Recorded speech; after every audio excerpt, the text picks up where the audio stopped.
Hi, this is Adrian from Step Up for Mental Health. We're on Mental Talk, and we're really excited to have with us Lilli Piper from Athletes Unlimited. Thank you for coming. Of course. You know what? I'm so excited to finally meet you. One of the things that I was excited about as a person who really not that athletic, but I do like women's sports. I'm a sucker for things like volleyball and softball, and I'm a person who loves baseball. Yeah. So I was so excited that you wanted to kind of help mental step up for mental health and talk about mental health. And I just wanted to know, why did you pick step up for mental health for your to support our cause? I know for me, I struggled with mental health, especially as an athlete, and I don't think that it's talked about enough. Mhm. Obviously, it's being knocked on the door a little bit and it's starting to, range out and, making sure that there's help for student athletes. But I think that it's something that we kind of put on the back burner and it's what everyone sees on the field and what we do then. But I think it's just as important as your physical ability is to make sure your mental health is just as good.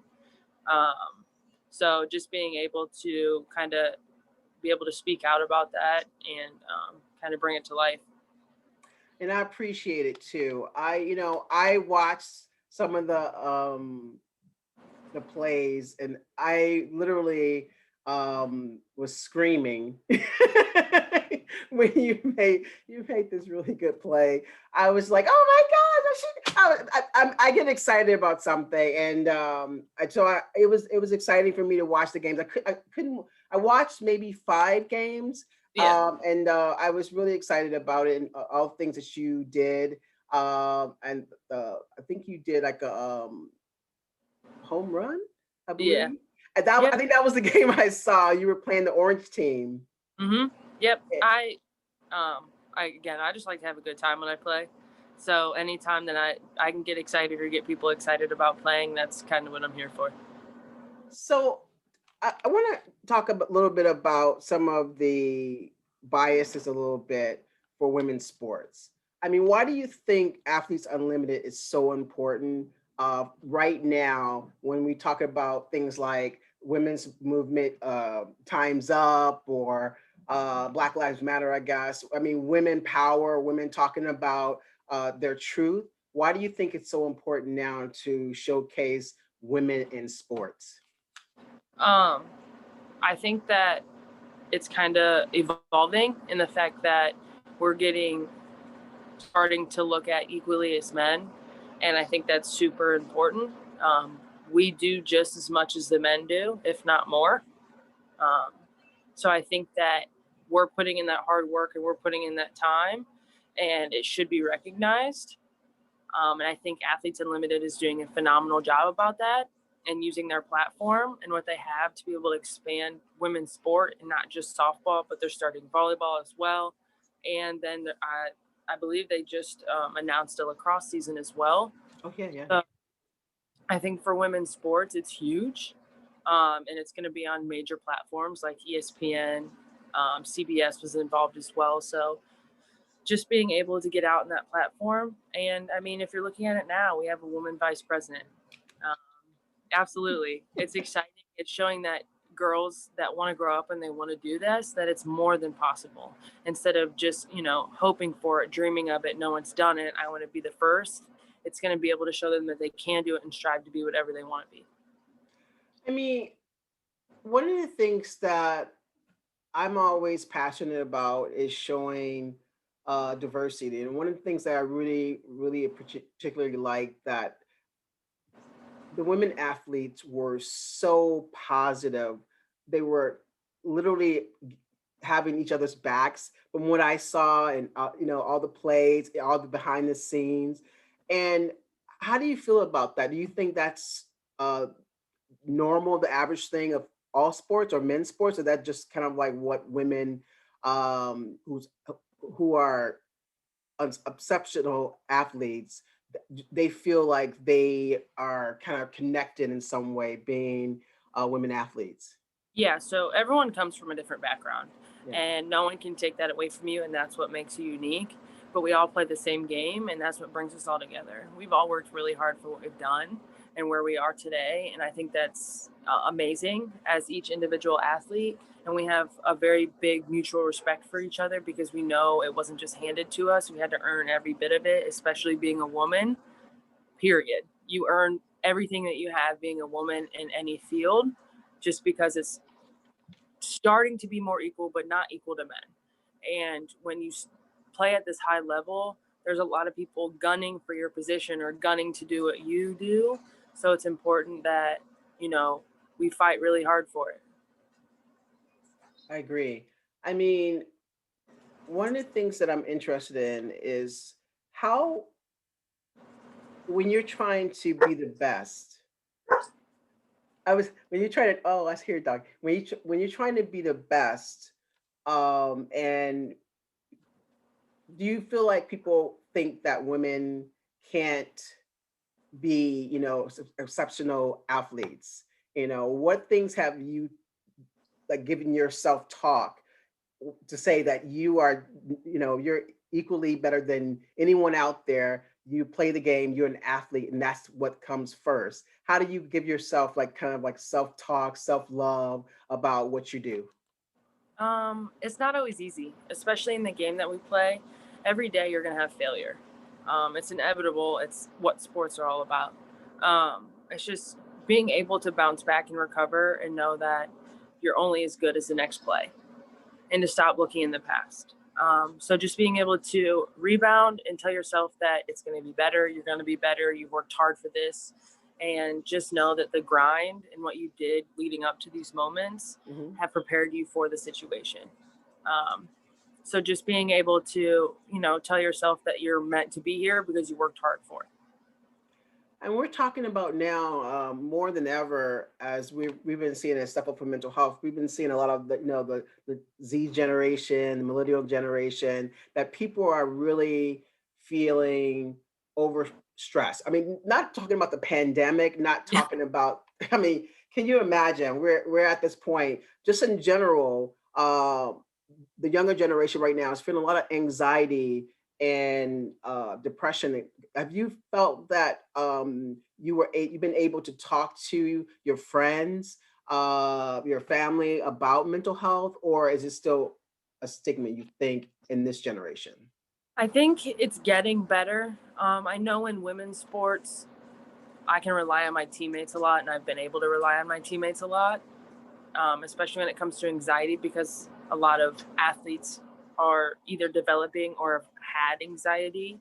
And I also think that social media plays a very, very large play into anxiety and depression. And I think that as it grows, we have to grow as a community as well and be able to understand and, just really take what social media gives for us and not necessarily take it away from us, um, and just help it build for you instead of tearing you down. And I think that social media can be really hard and touchy subject, but it Yeah, also can be super, super helpful. And especially as Gen Zs and millennials, it's a way bigger factor than it ever has been before. So I yeah. think just being able to lean on, your teammates is super, super important. And I've always been able to do that, and the people around me have always understood. And it's definitely been mutual for a lot of my other teammates where they felt the same way. Great. I mean, go back to September. I'm just thinking about, the pandemic is happening, and you had this vision of what Athletes Unlimited was going to be about, and then all of a sudden, social distancing, things that happened. Was it better than you thought? Was it worse? Was it, something you didn't even think about, as not having an audience and not having people in the stands, which was kind of strange, yeah? Yes, it was very different not having people in the stands. But I know for us in the dugout, it was creating that same energy. And I think that that really lifted us before we would let the audience or the stands take control of that, we created that for ourselves, which I think was really amazing. And obviously the pandemic, 6 feet. I mean, we weren't allowed to go anywhere for 6 weeks. I mean, we were allowed to go to the field and maybe to the gas station if we really needed gas. So that was it for 6 weeks. We had groceries delivered. I mean, everything. And for someone that struggles with mental health, that was challenging and keeping myself busy. But that just made me get closer to the people around me and rely on the people around me and just being able to talk about it and also being able to make new friends. There was 56 of us there, or 57. So that, I mean, there was a lot of people that we could get to know. And I think that that kind of filled that time of that 6 weeks and just really getting to know as many people as you could. And I mean, they're all amazing people. So they're going to be great people to have in your corner. I mean, this was a different way of playing. I mean, I think this was new, right? So, Oh, uh, how did you? I mean, how did you kind of master it? Because I was trying to figure out, okay, this team is playing now, and these players are playing the purple team and the orange team and the gold team, and so I was trying to figure out. But I guess it just based on what the day, what happened on that day, and how you moved forward or backwards, correct? Or yeah. So your top four captains are going to be the four people that have the most points, and you accumulate points every week. So basically, it could change, and that's who your captain was. And then you went to a draft every week, and that's depending on those top four people, that's how you got drafted. if you could take away that experience, because I had it had to be like so exciting. I mean, such a great feeling to be around these exceptional women. 57, because I know one popped in. Yes. 57 women who were like at the, at the heart of their craft, powerful women, strong. I mean, how did it feel to be around such women and kind of get feed off of them and improve your game? It was very exciting. These are young, powerful women that can have a big impact, not only in sports, but in the world in general, Yeah. especially in our country. I know that for me, I really found Alicia Ocasio amazing when it came to um, standing up for what she believed in and going out for women and Black Lives Matter Yeah. and just being able to stand up for what she believed in. And I think that it created a great atmosphere to know that you weren't alone and you could still choose to show what you believe in and not just put it on a back burner, because at that time it was a really hard time for society Yeah. and our culture in general. It was just a really tough time in the country, and for us to be able to still show that, even though we're just playing a sport, I think that did leaps and bounds for what I ever could show, and just kind of piggybacking off of her and just doing what I can. And it was amazing because it wasn't, even though we were there for softball, we could still make a very good statement for what we believed in. I mean, we talk about Kaepernick and whatever. I mean, taking the knee, and when I saw that powerful declaration, I think it was powerful. But I think everybody has to at some point take a stand on what they feel is right in society, whether you're left or right. I think for me, it's always about humanity and making sure Yes. that everyone is having equal, fair pay, right? And Amen. having everything that another group is having. I mean, I don't think we're all human. And I feel like we should, if you're talented and if you're a person who is powerful and doing the job, you should be paid for just like anyone else, just like a male or any type of sport. So I, Yes. I Agreed. exactly. And Agreed. it was exciting. I'm really looking forward to next season. What did you take away from before we wrap up? What did you take away? Um, just showcasing softball. ESPN on CBS. What? How did it make you feel that people were kind of recognizing your sport? It's a long time coming, that's for sure. Um, and it was just amazing that we were able to finally get recognized for all the hard work. And we haven't made it because we're not where softball should be. Wow. and being equal. But it's a huge thank you to the people before us.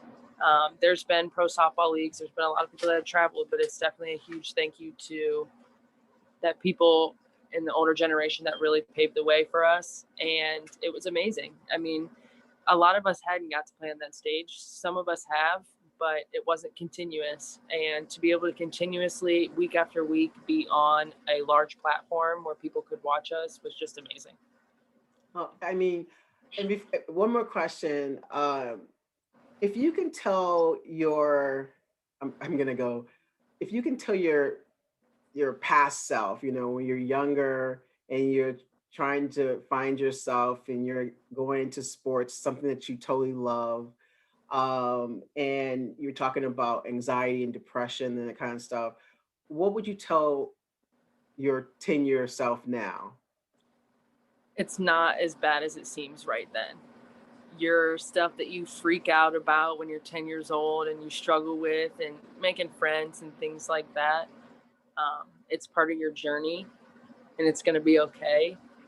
And your feelings are okay. You're allowed to feel that way. Um, just being to say that you're going to make it. You made it.